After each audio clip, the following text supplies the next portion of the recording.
On dit l'essentiel est invisible pour les yeux ou l'invisible est essentiel pour les yeux?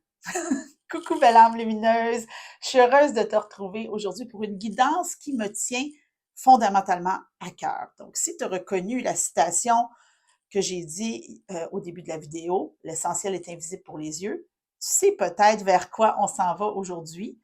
Mais ce qui est intéressant, c'est que ça fait 3 fois que je reprends cette introduction de vidéo parce que ma langue a fourché et j'ai trouvé ça très, très intéressant de virer la citation de bord et de passer de l'essentiel est invisible pour les yeux à l'invisible est essentiel pour les yeux.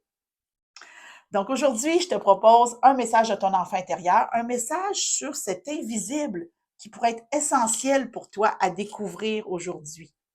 Donc, on va partir de l'idée que l'invisible est essentiel pour les yeux et on va demander à ce qui nous arrive en conscience les messages dont on a besoin pour cheminer en conscience avec notre enfant intérieur, bien sûr, toujours à la lumière de notre mot phare, parce que c'est ce qu'on fait ici, on chemine en conscience à la lumière de notre mot phare avec notre enfant intérieur qui est toujours en ligne avec ce fameux mot phare qu'on choisit.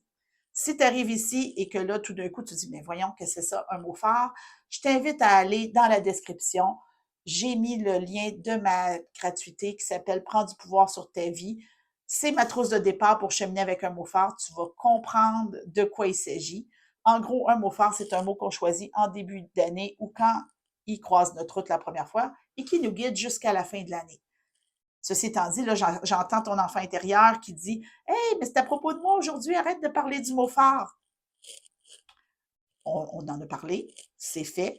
Notre enfant intérieur a vraiment un message à nous livrer, peut-être pour nous dire d'arrêter de prendre ça trop au sérieux, de revenir dans la légèreté et de nous amener à voir peut-être ce qu'on veut pas voir. Parce que là, avec le nombre de fois que ça fait que je reprends cette vidéo-là, je me dis, il y a de la résistance dans l'air. Qu'est-ce que ton enfant intérieur veut te montrer ici maintenant? On va commencer avec un jeu, mon Dieu, je pense que c'est un de mes coups de cœur concernant l'enfant intérieur. C'est l'oracle guérison de l'enfant intérieur. D'ailleurs, tous les jeux de cartes que j'utilise en sont cités en dessous. Rendons à César ce qui appartient à César. Et on va aller demander à l'enfant intérieur le message essentiel. Hein, on a dit l'invisible est essentiel pour les yeux. Je trouve ça très drôle de virer la citation à l'envers. Quel est ce message essentiel-là que ton enfant intérieur veut que tu saches? Il y a 2 cartes, et ça, je trouve ça très intéressant. Une qui est vers le haut, une qui est face vers le bas. Et la première carte, celle qui est face vers le haut, c'est la fée. Aurais-tu, belle âme, oublié ton côté magique? Tu sais, imagine un enfant qui a la capacité hein, d'avoir un monde imaginaire immense, qui croit en la magie, qui croit aux fées, entre autres, et autres créatures magiques. Aurais-tu perdu cette connexion-là à t'émerveiller d'un monde féerique? Et là, je ne dis pas de ne pas être connecté à la réalité, mais il y a quelque chose qui demande à reconnecter avec ta magie-magie. Et ça se pourrait que ton mot phare soit la clé. Moi, mon mot phare cette année, c'est expansion. Ça se peut que ma petite fille intérieure me dise Hey, l'expansion, c'est la clé pour rentrer dans le monde des fées.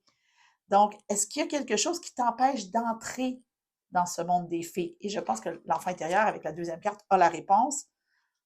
La féminité. Et là, que tu sois un homme ou une femme qui m'écoute, la féminité, on va parler du principe féminin, de l'énergie féminine, de ce côté-là qui ressent, qui vibre et qui a cette capacité-là à ressentir justement l'invisible. On parlait de je suis mêlée, même moi je regarde ma citation pour me rappeler, là, l'invisible est essentiel pour les yeux, qui a cette capacité-là à ressentir ce qui est invisible. Et le problème, hein, quand on est connecté à sa magie-magie et à notre ressenti, à notre intuition, souvent dans la vraie vie, par les gens autour de nous, on va se faire invalider. Et ça arrive très, très tôt dans la vie. Hein? Tu sais, on se fait dire que c'est des sornettes, que ben non, c'est pas ça, t'as pas de raison de penser ça, t'as pas de raison de sentir ça. Ton enfant intérieur te dit, tu as raison de sentir ça. Ton ressenti, il est vrai, fort, puissant, valide. Oh mon Dieu, que c'est là. Ça se peut que ça amène des petites émotions. Je me sens là comme émotive en ce moment. Ça amène des petites émotions de faire où est-ce que j'ai perdu contact avec ma magie? Et là, tu vas me dire, Marie, toi, tu fais ça tout le temps, faire de la magie-magie. Oui, mais il y a faire de la magie-magie, mais avoir aussi la réelle intention de s'en émerveiller. On va ajouter de la légèreté dans le système parce que je sens qu'il y a cette prise de conscience-là d'une reconnexion essentielle hein, avec l'invisible. Donc, on va aller dans Je prends mon envol pour ajouter de la légèreté dans tout ça et aller voir qu'est-ce que notre enfant intérieur a à nous dire pour qu'on puisse prendre notre envol vers plus de magie, plus de légèreté. Parce que là, on a une fée. Il faut que je te le montre. On a une fée avec des ailes. On a la féminité ici qui est sur la lune. Il y a beaucoup de légèreté. C'est vraiment un appel à la légèreté. Cet essentiel-là est fort puissant. Soyez à l'écoute des signaux de la vie. Mais regarde ce beau papillon-là fait sur des mains. Quand on met nos mains comme ça pour faire un papillon. Soyez à l'écoute des signaux de la vie. Portez davantage attention à votre environnement et les signaux de la vie deviendront plus visibles. Quand on parlait de l'invisible et l'essentiel, il y a quelque chose qui est là.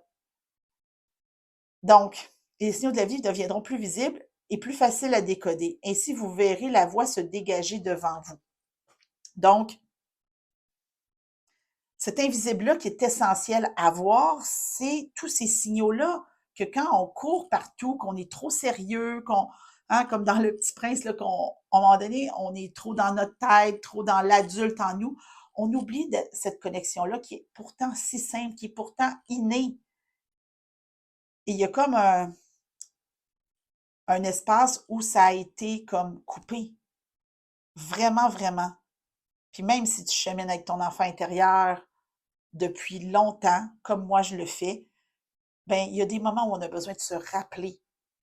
Ah, on n'est pas plus parfait. Je ne suis pas plus parfaite que personne parce que j'ai cheminé à la lumière de mon beau-frère depuis plusieurs années, que j'ai travaillé main dans la main avec mon enfant intérieur. Je ne suis pas plus parfaite. Puis des fois, j'ai besoin de me faire rappeler, hey, il y en a des signaux. Émerveille-toi des petites choses que tu croises sur ton chemin et qui te disent, hey, tu es sur la bonne voie. As-tu perdu cette capacité-là, belle âme, à voir les petits signaux? Peut-être que ce message-là en est un petit signal. Prendre une minute pour remercier, peu importe ce qui t'a amené ici aujourd'hui. Que tu sois fidèle de ma chaîne, que tu viennes d'arriver ici, je pense que c'est pas pour rien. Et prenons 2 secondes, toi et moi, belle âme, pour s'émerveiller de ça et de voir que c'est peut-être le petit signe que tu attendais. Le petit signe pourquoi? Faire un voyage magique. Donc, l'oracle du voyageur magique, ton enfant intérieur peut te suivre au bout de la terre, belle âme.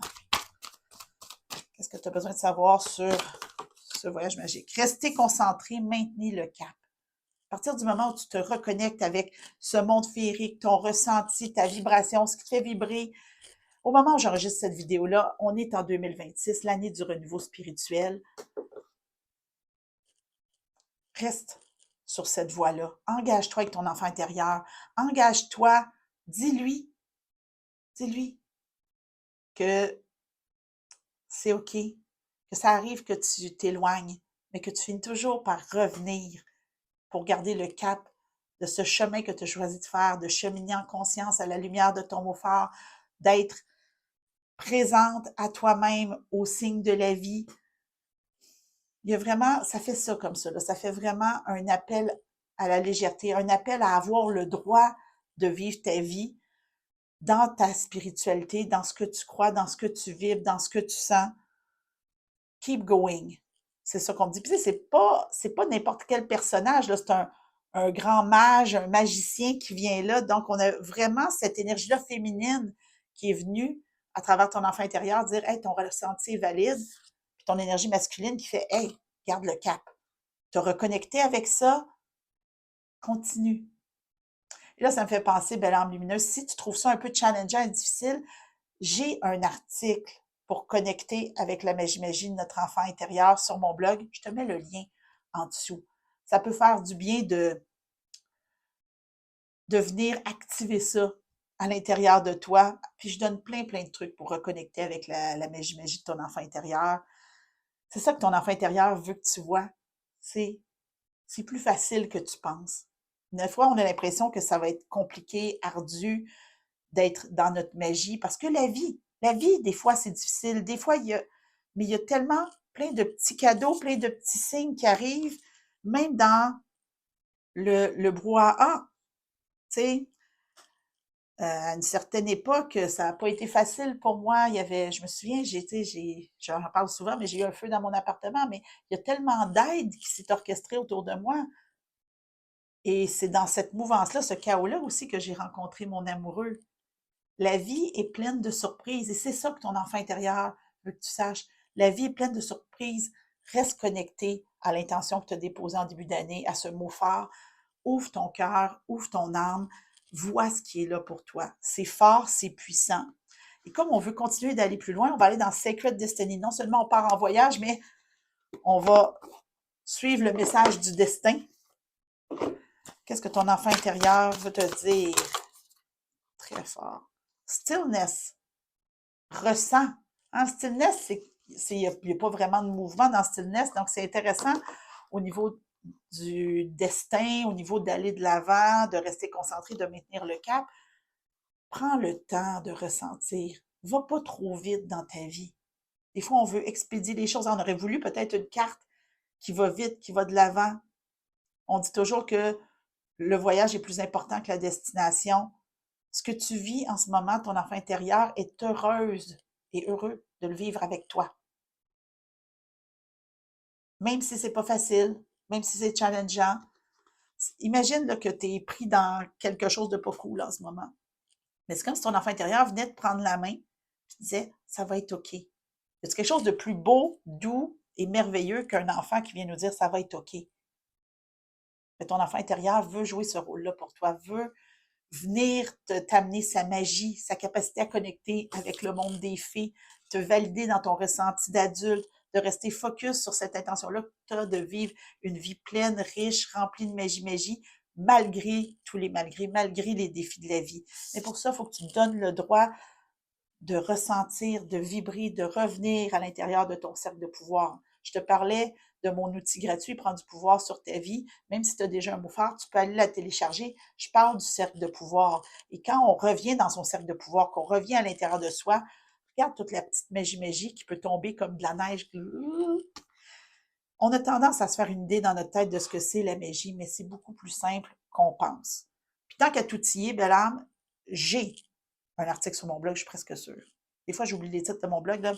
Qu'est-ce que la magie? Je vais te mettre ça, tout est en dessous. Je mets toujours des ressources en dessous. Pour moi, c'est important que tu puisses être outillé à cheminer. Puis là, ton mot phare, pas ton mot phare. Ah, c'est-tu ton mot phare? Ton mot phare est là pour te guider et ton enfant intérieur arrive en arrière en faisant wow, wow, wow, wow, il nous reste une carte. Les mantras du ciel, mon jeu plus préféré du moment. Ah, qu'est-ce que le ciel ajoute à ça? Qu'est-ce que notre enfant intérieur veut nous dire? Quelle est cette invisible qui doit être essentielle à voir ou cet essentiel que l'on ne voit pas? Tout est juste. La visionnaire, quand on parlait de voir, de co-créer avec le divin. Ton enfant intérieur te dit, si on chemine ensemble, si on est connecté, si on est à l'écoute des signaux, on va pouvoir créer quelque chose de beau ensemble. Il y a vraiment un appel à la créativité de ton enfant intérieur. C'est une carte 8, donc l'infini des possibilités de s'ouvrir aussi à un monde. Donc, on a commencé avec la fée, on termine avec la visionnaire, de s'ouvrir à un monde qui pourrait nous amener beaucoup plus que ce qu'on s'était imaginé au départ. Donc, belle âme, ton enfant intérieur te dit, laisse-toi pas distraire parce que les gens vont dire, parce que ton mental va dire, reviens à l'intérieur de toi, connecte avec ce que tu crois, ce que tu sens, ce que tu sais, avec la magie de ton cœur, de ton mot phare. de ce renouveau spirituel-là qui arrive en 2026. Et si tu m'écoutes à un autre moment, ben dis-toi qu'il y a un renouveau spirituel qui est en train de se créer pour toi dans ta réalité. Ton enfant intérieur ne va pas te lâcher. Elle est là pour toi et elle voulait absolument que tu aies ce message-là. Donc voilà, belle âme lumineuse, je pense que ça fait le tour. Si tu as envie de me dire dans les commentaires comment tu as reçu cette guidance-là, qu'est-ce qui te fait vibrer, qu'est-ce qui est venu te challenger, ça va me faire plaisir de te lire. Et parlant de lire, je t'invite vraiment, si tu l'as jamais fait, à te procurer Le Petit Prince, à le lire. Et si tu l'as dans ta bibliothèque, à le relire. C'est tout petit, ça se lit super bien et ça va venir accompagner ce message-là à merveille. Je t'envoie plein de douceur, plein de magie et on se retrouve très bientôt.